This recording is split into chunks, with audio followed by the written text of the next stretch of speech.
Allora torniamo a noi, dicevo, luci e ombre, aspetti positivi ci sono anche nell'agricoltura, perché tutto sommato la stagione, al di là di queste bombe d'acqua, che ormai dico bisogna quasi, non dico prevederle, però tenerne in conto, c'è stato un buon clima per le produzioni, ma le mele hanno avuto qualche problemino, la produzione di mele se non sbaglio, perché c'è il Coleotrichum acutatum che ha provocato fino al 90% del disastro delle mele della nostra zona. Sì, ma guardi, sulle mele mi dia due minuti spieghiamo bene per far capire anche una situazione perché nessuno le conosce queste cose qua, se non addetti ai lavori, per cui spieghi proprio bene. No, ma basta prendere la macchina, no?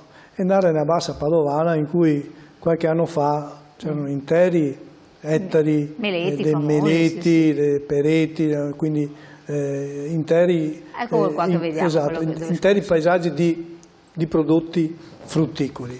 Oggi sono tutti quanti tagliati e quindi situazione di difficoltà. Ma cosa succede a perché queste mele? In questo caso specifico è un coleottero che interviene direttamente sulla mela e poi marcisce direttamente la mela. Però qualche anno fa io avevo la cimice asiatica, ma che c'è ancora. La cimice oggi interviene, oltre ad essere intervenuta nei meli e nei peri, e ha fatto tabula rasa, nel senso che le nostre aziende hanno chiuso letteralmente le aziende. Oggi la cimice asiatica va direttamente sul mais e quindi sta creando difficoltà anche su altre colture a seminativo.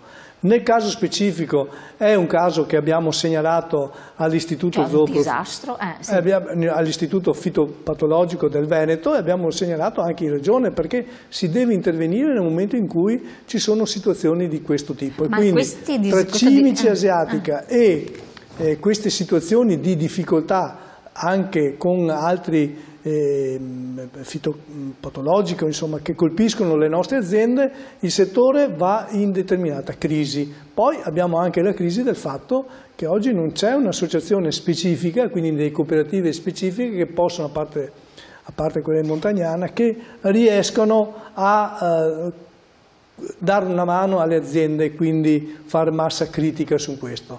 Le aziende, se hanno necessità della vendita, devono andare a qualche APO, e quindi associazione di produttori di Ferrara e quindi dell'Emilia Romagna. Quindi ecco, l'altro aspetto importante che come organizzazione agricola e come Regione Veneto dobbiamo cercare di costruire sono le associazioni di prodotto, soprattutto in quei settori frutticoli che oggi ne hanno necessità, perché noi a Padova siamo totalmente scoperti su questo e dobbiamo mantenere invece alto il valore, dobbiamo mettere insieme le nostre aziende agricole e frutticole e dare senso a tutto questo, e questo lo si fa con le associazioni di prodotto.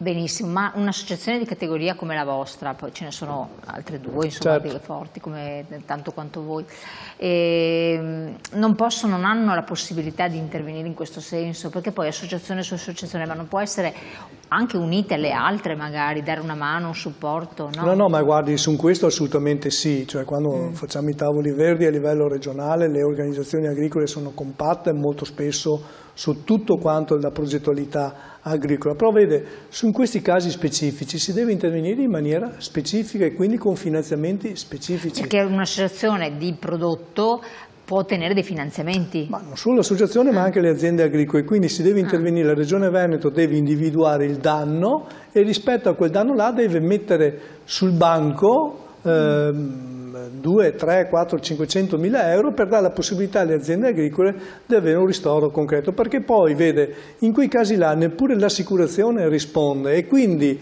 l'azienda si trova in difficoltà, come è già stato con la cimice, no? La cimice cosa ha provocato? Ha provocato un tabula rasa dei nostri appezzamenti frutticoli nella bassa padovana e oggi quello che non ha provocato la cimice sta provocando questi altri insetti che vede le situazioni di difficoltà delle nostre aziende, mettendo in ginocchio intere aziende, intere produzioni, intere redditività. Qui parliamo di prodotti biologici dove non è possibile utilizzare degli agenti chimici oppure in generale a prescindere? No, si parla in queste aziende specifiche sono aziende con aziende biologiche, ma oggi non è previsto per quanto riguarda la cimice, ma anche per quel che riguarda quel tipo di insetto interventi specifici fitosanitari, perché sono completamente vietati. Quindi noi oggi anche le aziende convenzionali, cioè quelle aziende che possono utilizzare prodotti fitosanitari, non possono utilizzare prodotti specifici per quel tipo di danno che viene provocato da questi insetti. Ma è un coleottero o è un fungo? È un coleottero che agisce poi all'interno del sistema linfoide da parte della pianta. Quindi per debellarlo ci vuole un intervento specifico e quindi fitosanitari specifici. Ma non abbattere gli alberi? Non è... no, ma gli alberi si abbattono nel momento in cui non c'è più redditività, perché poi passano le stagioni, nel momento in cui le stagioni sono passate non c'è più redditività e quindi quando non c'è più redditività ovviamente l'azienda cosa fa là? Cioè nel senso che costa molto di più la raccolta di questi prodotti che molto spesso sono marciume, e quindi voglio dire l'azienda nel frattempo ha fatto investimenti di irrigazione, ha fatto investimenti di manodopera, potatura ed altro, e che oggi si trovano in difficoltà. Anche perché poi va ripulito il terreno, diciamolo, queste cose. C'era un messaggio che era arrivato poco fa. Leggevo che la vendemmia quest'anno è stata molto proficua, con aumenti importanti di produzione e alte aspettative sulla qualità delle uve. Almeno questo è un fatto positivo, non credete? E ci porta alla vendemmia. Allora, vendemmia anticipata di una settimana, se non erro, no? Perlomeno per alcune tipologie. Sì, vendemmia anticipata per Chardonnay, per il Pinot, poi ovviamente sulla situazione climatica si è un po' bloccata, però oggi possiamo dire che la vendemmia sta seguendo le vie principali e quindi con risultati sicuramente positivi, sia per quanto riguarda la produzione e sia per quanto riguarda la qualità dei vini. Perché oggi noi abbiamo necessità di valorizzare i nostri vini e valorizzare i nostri vitigni. Abbiamo il Pinot, abbiamo il Chardonnay, abbiamo il Grera e quindi abbiamo il Prosecco, e quindi vanno valorizzati i vini bianchi, e noi diciamo sempre che assieme a questo dobbiamo fare un grossissimo lavoro di valorizzazione per quanto riguarda il Merlot, per quanto riguarda il Raboso, che sono i vini rossi, i vini anche dei nostri Colli Euganei, che hanno un valore importante nei Colli Euganei anche per la qualità della produzione e del prodotto che riusciamo ad esportare. Quindi la valorizzazione anche dei vini rossi è un altro aspetto importante che noi dobbiamo fare. Quindi ecco, su questo dobbiamo mettere insieme le nostre forze e anche l'aspetto economico per la valorizzazione dei nostri vini e per la valorizzazione dei nostri vitigni. E ricordiamo sempre che nel momento in cui si vende un vino, si vende una bottiglia, si vende un territorio, perché non possiamo mai dimenticarci di questo. Quindi quando vendiamo una bottiglia del nostro Merlot, del nostro rosso dei Colli Euganei, vuol dire vendere quei territori importanti dei nostri Colli Euganei, quindi vendere quel paesaggio, e quindi dobbiamo mettere insieme tutto questo. La Camera di Commercio dà una mano alle nostre aziende agricole, il consorzio del Vinidoc dei Colli Euganei è molto allineata su tutto questo, e noi insieme con la Regione, insieme con le altre organizzazioni dobbiamo valorizzare questa situazione. Sulla polemica che era un po' sorta quest'estate, senza entrare nel merito comunque, degli prodotti vari utilizzati per i vigneti, per preservare le uve, eccetera, che sarebbero dannosi alla salute, che sarebbero contenuti nel vino, voi vi siete pronunciati? Assolutamente, guardi, noi dobbiamo cercare tutti insieme intanto di aumentare la qualità dell'utilizzo minore dei prodotti fitosanitari. Qui si ha due possibilità: o si fa parte di un circuito del biologico, che però chiaramente anche nei Colli Euganei abbiamo, voglio dire, molte aziende biologiche che vanno in quella direzione, e ovviamente nel momento in cui produco meno deve essere riconosciuto anche a quel prodotto un valore maggiore, perché altrimenti la difficoltà è sempre quella, e dall'altra parte altrimenti di ridurre le produzioni fitosanitarie con accorgimenti tecnico-culturali e essere certificati. SQNP è una certificazione che va in quella direzione, sembra una bestemmia, però è una certificazione che va in quella direzione, cioè un'azienda che viene certificata da parte di un ente certificatore per quanto riguarda questo tipo di adesione a questi cultivar, a queste anche riduzioni fitosanitarie, va nella riduzione dei trattamenti fitosanitari. Quindi riduciamo in maniera importante i prodotti fitosanitari, riduciamo anche il numero dei trattamenti. Va in quella direzione e noi in quella direzione dobbiamo valorizzare che le nostre aziende aumentano anche l'aspetto culturale ed anche ambientale su questo. E questo va fatto e comunicato. Oltre al fatto che molte nostre aziende stanno oggi investendo molto anche sul tipo di attrezzature di prodotti fitosanitari che si va, perché una volta si sparava, no, prodotti fitosanitari si vedevano a nuvola, oggi invece si va molto a ridosso delle piante con anche pareti di salvaguardia che riducono sia la quantità ma anche l'esborso appunto dei prodotti fitosanitari. Quindi da una parte le attrezzature sempre più adeguate a questo e dall'altra parte essere adeguate con una certificazione speciale per la riduzione dei prodotti fitosanitari sia per la quantità che anche per il numero di trattamenti. Però si deve andare assolutamente in quella direzione. Quindi questo tranquillizziamo alcuni che ci hanno scritto preoccupati di questo. Ultima cosa, abbiamo pochi minuti, parliamo di cinghiali, parliamo di caprioli, qui poi ci allacciamo due parole al lupo che non si è fermato quest'estate anche nelle zone. No, perché qua si continua a parlare, no?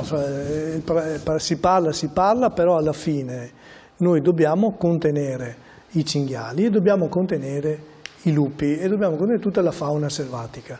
Noi oggi dobbiamo arrivare a questo, perché oggi la fauna selvatica sta creando difficoltà non solo agli agricoltori per quanto riguarda i prodotti, per quanto riguarda la loro, voglio dire, vita quotidiana all'interno della propria azienda, ma anche a un dissesto idrogeologico. I cinghiali stanno creando dissesto idrogeologico importantissimo e quindi dobbiamo trovare questa possibilità della gestione dei cinghiali e la gestione dei lupi. I lupi dicevano che hanno trovato delle reti elettriche che riescono a frenare. Sì, ma i lupi sono molto furbi, ecco. Perché oltre alle reti e ai cani... Ci sono questi cani enormi, no, attrezzati di nuova razza. Sono tutti strumenti molto importanti e adeguati, ma per quanti lupi?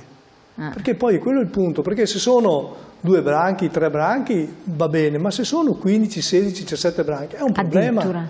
Ma sì, in alcune aree è una situazione di difficoltà e quindi si deve intervenire, si devono prelevare, portare in altre parti oppure trovare una soluzione adeguata, perché le nostre aziende devono continuare a fare le malghe, devono continuare a essere in quei territori, perché nel momento in cui non viene dimenticata o non viene pascolata una malga o un intero territorio, è un problema, perché poi alla fine il dissesto idrogeologico e tutto quello che ne va, voglio dire, a fronte di un paesaggio e di un'attività agrituristica che ha necessità oggi di avere delle risposte concrete. Quindi oggi stanno creando grosse difficoltà alle nostre aziende non vogliono altro che continuare a fare gli agricoltori. Perché sappiamo che alcuni hanno portato le greggi prima da ma non solo, ma tante nostre aziende hanno riportato a casa esatto. gli allevamenti, perché comunque non possono, puoi lavorare una settimana magari sveglio anche di notte, ma se lavori ogni giorno sveglio anche di notte penso che sia un problema per tutti. Assolutamente. Ci sono risarcimenti per questi danni? Ma sì, ci sono risarcimenti, però i risarcimenti non sono adeguati, perché nel momento in cui si interviene su un gregge, certo, oppure su un allevamento di manze, voglio dire, quant'è il valore completo che è questo? Cioè, vuol dire, è un incremento troppo oneroso e sì, ci danno i finanziamenti per quanto riguarda la pecora uccisa, la mucca uccisa, però guardi, è totalmente insufficiente. Noi vogliamo continuare a fare gli agricoltori in quelle aree che oggi noi abbiamo necessità di intervenire. Grazie Maurizio Antonini, abbiamo spaziato un po' in tanti ambiti, speriamo di aver soddisfatto anche le aspettative di chi ci segue del settore dell'agricoltura. Ci aggiorneremo anche a livello regionale, territoriale, anche se un po' diciamo che il territorio provinciale di Padova rappresenta altre aree anche come tipicità, insomma come criticità. Sappiamo che c'è stato anche nel Veronese una grossa criticità idrogeologica importantissima, ma ne parleremo magari anche in un'altra occasione nella sua veste di direttore generale di CIA Veneto. Grazie. Grazie a lei, buon lavoro e ben ritrovati anche a voi cari telespettatori, ci vediamo come sempre domani.